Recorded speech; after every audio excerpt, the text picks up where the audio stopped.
Thanks for joining me for Tea and Poetry. I've been thinking a lot about empathy, and I came across a poem the other day called On Empathy by a wonderful poet, Bettina Judd. And so it just felt like the right poem to read today. On empathy. What it sounds like is a bird breaking small bones against glass. The least of them, a sparrow, of course. You're about to serve dinner, and this is the scene. Blame the bird, the impertinent windows. Try not to think of the inconvenience of blood splattering violet in the dusk. How can you eat after this?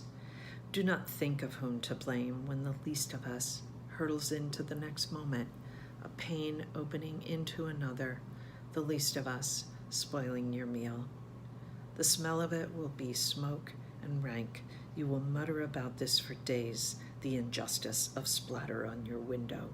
Foolish bird, civilization, house with the view, fucking bird feeder. It will take you a week while the flesh starts to rot under thinning feathers, while the blood has congealed and stuck, for you to realize that no one is coming to take the body. It is your dead bird. It is your glass. You have options, you think. Hire out. Move out. Leave it for the bigger, blacker birds.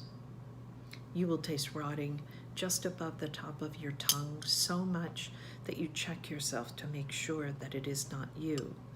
The bird deserves something. You go to the closet, pick out a shoebox, discount, designer. You start to think of how it has come to this, pondering your mortality through a bird.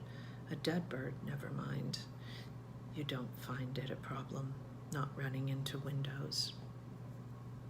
It is an eyesore, and we start to gather as large billows in your yard.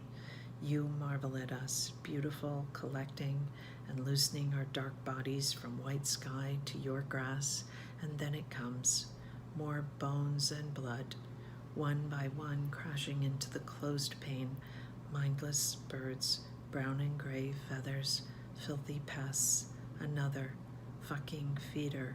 We look like billions lifting into flight and then shatter.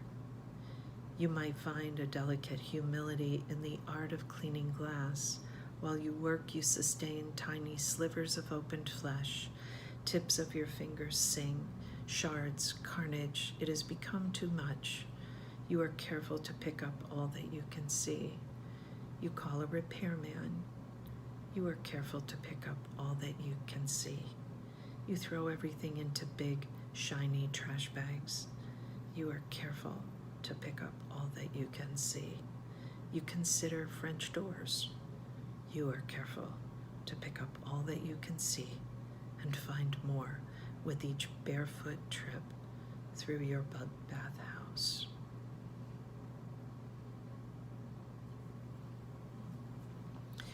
So I was reading a quote by Bettina Judd about what inspired her to write this poem, and this is the quote she wrote.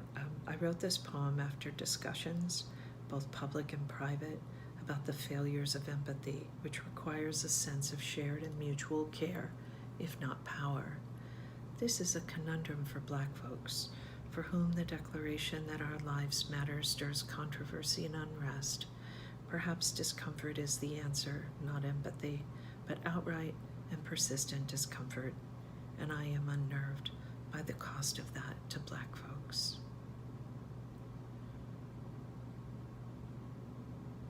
Yeah, so there's a lot that's pretty unnerving right now, that's for sure.